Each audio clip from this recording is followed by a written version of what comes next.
नमस्कार, मी पुण्यातून डॉक्टर अभिषेक हरदास. या महाराष्ट्रात चालले तरी काय? महाराष्ट्राच्या शिक्षण व्यवस्थेला भ्रष्टाचाराच्या रोगाने ग्रासला आहे का, असा प्रश्न मी एक नागरिक म्हणून या राज्याचे लाडके मुख्यमंत्री माननीय देवेंद्रजी फडणवीस व उच्च व तंत्र शिक्षण विभागाचे मंत्री माननीय चंद्रकांत दादा पाटील यांना करतोय. होय, मी आज आपल्यासमोर अत्यंत गंभीर असा पुरावा घेऊन आलेलो आहे आणि हे लेटर किंवा ही तक्रार एका सामान्य नागरिकाची नाही, तर या सिस्टीममध्ये काम करणाऱ्या एका प्रामाणिक माजी प्राचार्याची आहे.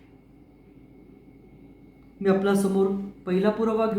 आपण इथे पाहू शकता की Sahakar Maharshi Shankarrao Mohite Patil institute of technology and research या संस्थेचे माजी प्राचार्य इंद्रजित निवासराव यादव यांनी एक तक्रार दाखल केलेली आहे अधीक्षक लाचलुचपत प्रतिबंध विभागाकडे. या तक्रारीत आपण पाहतोय अनेक अधिकारी, कर्मचारी व संस्थापक अध्यक्ष आपल्याला दिसून येतात आणि या तक्रारीचं अवलोकन केलं असता अत्यंत गंभीर अशी बाब आपल्यासमोर येते. ती म्हणजे अशी की नॅक, AICTE, DTE, MSBT यांचा खुलेआम सुरू असलेला भ्रष्टाचार आणि त्याला साथ देणारे संस्थापक अध्यक्ष व संस्थेतील काही अधिकारी व कर्मचारी. आता मी आपल्याला माझ्या पहिल्या पुराव्याकडे घेऊन येतोय. सदर पत्र जर पाहता गेलं तर ते अखिल भारतीय तंत्र शिक्षण परिषद म्हणजेच इंग्लिशमध्ये all India council for technical एज्युकेशनचं आहे. 2/3/2022 हे पत्र आपल्याला दिसतंय, ज्याच्यामध्ये अखिल भारतीय तंत्र शिक्षण परिषद AICTE मार्फत भारतात मॉड्रॉप पॉलिटेक्निक ग्रँट ही डिस्ट्रीब्यूट केली जात होती. जे पॉलिटेक्निक एलिजिबल आहेत त्यांनाच ती दिली जात होती आणि ह्यातील 11,84,107 रुपये एवढी रकमेची पहिली ग्रँट, पहिला टप्पा हा Sahakar Maharshi Shankarrao Mohite Patil institute of technology and research Akluj यांना दिला होता. या प्रोजेक्टचे कोऑर्डिनेटर सचिन पांढरे हे होते. ही ग्रँट 2 वर्षासाठी देण्यात आली होती. वास्तविक पाहता गेलं तर अखिल भारतीय तंत्र शिक्षण परिषदेच्या नॉर्मप्रमाणे सदर ग्रँट ही डॅश डॅश कॉलेज प्रिन्सिपल किंवा प्रिन्सिपल डॅश डॅश कॉलेज या नावाने घेणं अपेक्षित होतं. मात्र संस्थापक अध्यक्ष व कोऑर्डिनेटर व तेथील OS यांनी संगनमताने व इतर लोकांनी संगनमताने ही ग्रँट पर्सनल खात्यात घेतली. आपल्याला इथे दिसून येते पर्सनल सेव्हिंग अकाउंटला घेतली. आता वास्तविक पाहता गेलं तर आपल्याला सर्वांना हर्षद मेहताची केस माहिती.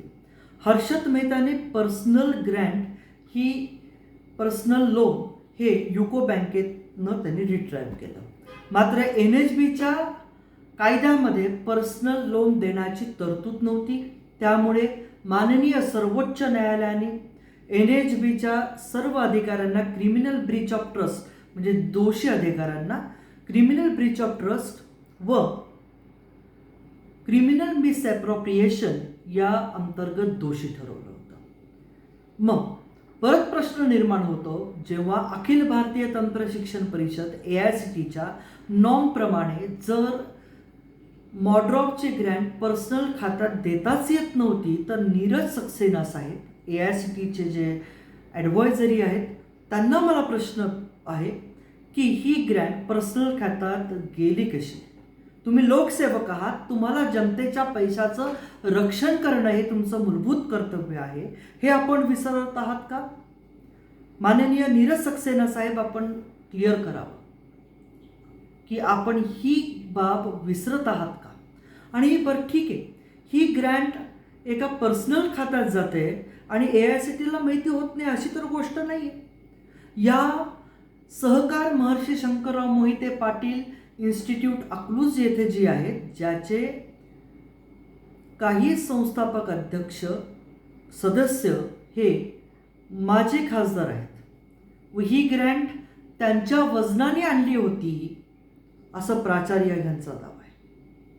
मग जर ही ग्रँट त्यांच्या वजनाने आणली होती तर ती बेकायदा, मग AICTEच्या नीरज सक्सेनावरती अजून कारवाई का केली जात नाही आहे आणि अशी ग्रँट दिली जाऊ शकत नसताना कशी दिली गेली असा प्रश्न एक नागरिक म्हणून मी विचारतो.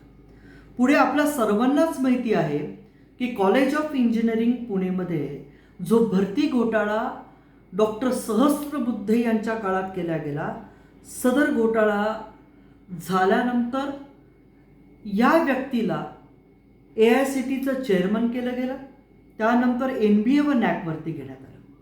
आता मी आपल्यासमोर एक महत्त्वाचा पुरावा आणणार आहे की आपण पाहिल्यानंतर आपल्याला धक्का बसेल की ऐसा कैसा हो सकता है. आता Shankarrao Mohite Patil charitable hospital trust Shankarnagar Akluj यांचं हे पत्र आपल्यासमोर दिसतंय. या पत्राचं अवलोकन केलं असता आपल्याला स्पष्ट दिसतंय की तसेच आपले कार्यालयामधील NAC व NBA मूल्यांकनाचे जे कामकाज चालू होते त्याकरता संस्थेने 50 लाख रुपयापर्यंत खर्च केलेला आहे. मग आता आपण पुढे पाहू की 50 लाख खर्च केला तर तो ऑडिटमध्ये तर आला पाहिजे. आता ऑडिट जर आपण पाहिलं तर ऑडिटमध्ये हा खर्च आला आहे का तर आपण पाहूया. ऑडिटमध्ये इथे आपल्याला मी ऑडिट दाखवत आहे 2022-23चं. या 2022-23च्या ऑडिटमध्ये कुठेही 50 लाख रुपये NAC NBAचा खर्च दाखवण्यातच आला नाही आहे. मग हा खर्च केला तरी कसा, आता असा प्रश्न आपल्यासमोर पडतो. तर ह्याचं उत्तर मी आपल्यासमोर आणतोय. आपल्याला हा फोटो दिसतोय, या फोटोमध्ये हा व्यक्ती आहे. या व्यक्तीचा जर फोटो पाहिला, या व्यक्तीचा मी जो ब्लिंक करतोय हा NACचा एजंट आहे आणि ह्या एजंटला 50 लाख रुपये दिल्याचा 46 लाख रुपये दिल्याचा दावा माननीय माजी प्राचार्य इंद्रजित यादव यांनी केलेला आहे.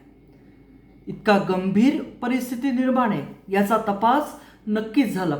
COEPचा भरती घोटाळा केल्यानंतर डॉक्टर सहस्त्रबुद्धे यांचं प्रमोशन AICTEचा चेअरमनपदी होतं.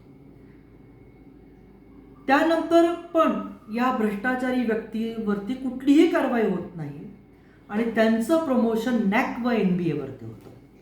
NAC आणि NBA वरती प्रमोशन झाल्यानंतर NACची CBI एन्क्वायरी पण लागते काही अधिकाऱ्यांची. आणि आज खुद्द त्या सिस्टीममध्ये काम केलेले प्रामाणिक प्राचार्य इंद्रजित यादव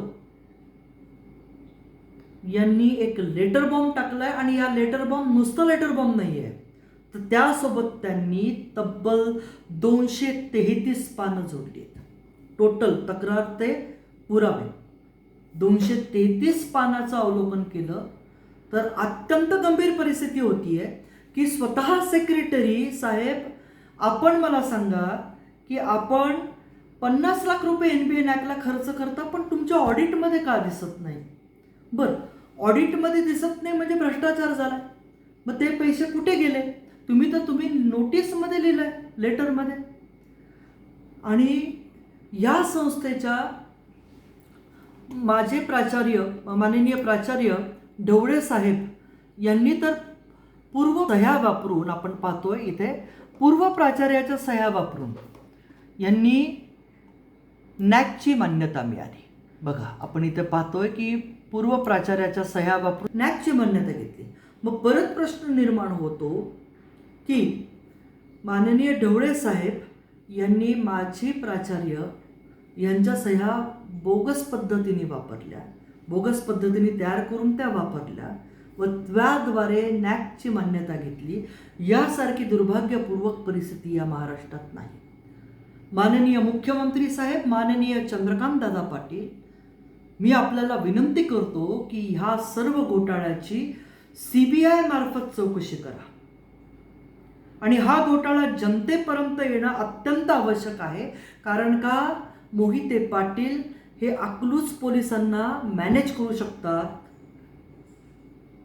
त्यांचा दबाव तिथे आहे आणि ह्या सर्व कारणास्तव ही FIR देखील होणार नाही. त्यामुळे हा व्हिडिओ करून हा जनतेत नेऊन जनतेतून याच्यावरती काही प्रकाश पडतो का व माननीय मंत्र्यांपर्यंत हा व्हिडिओ पोचवा, जेणेकरून हा गुन्हा दाखल झाला पाहिजे व या सिस्टीममध्ये सुरू असलेला भ्रष्टाचार हा थांबला पाहिजे.